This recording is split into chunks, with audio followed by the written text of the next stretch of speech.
Hey guys, so today I'm going to be showing you every college student's bare essential necessities in surviving.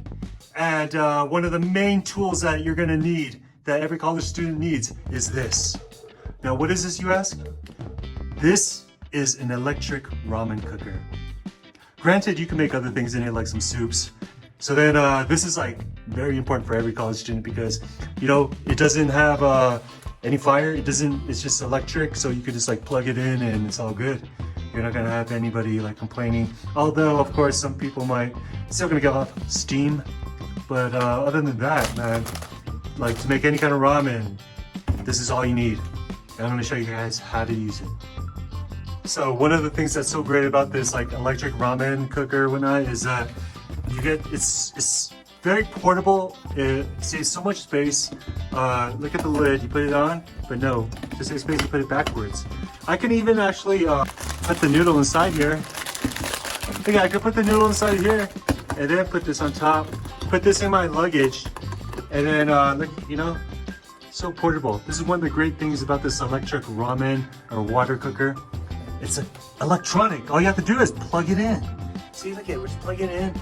And then now, all you have to do is push the button and it works. So this is awesome. It doesn't take that much electricity. All right, so now we're done. We're gonna get ready. First, you're gonna turn it off. Then, you wanna unplug it. Once you unplug it, check that out. It's all done, ready to go. The best thing about this whole process is that you can eat this out of this bowl. That's right. So eat it out of the bowl, then you can just directly wash it in the sink, but be careful, it depends on your model. Some you can take out the metal container, others you have to watch out because it might get wet, so you don't, in the socket or whatnot, you want to be careful about that. Just depends how much money you're gonna spend. Anyways, that's the best thing about this whole thing is after you finish, you can just take this with you wherever you go. How convenient is this? This is the best part. This is why it's great for college students, because nobody wants to do dishes. And how can you even do dishes in a dorm room? Right? You have to take it to that common area. No, with this, you can just take it to the common bathroom or restroom and wash it there.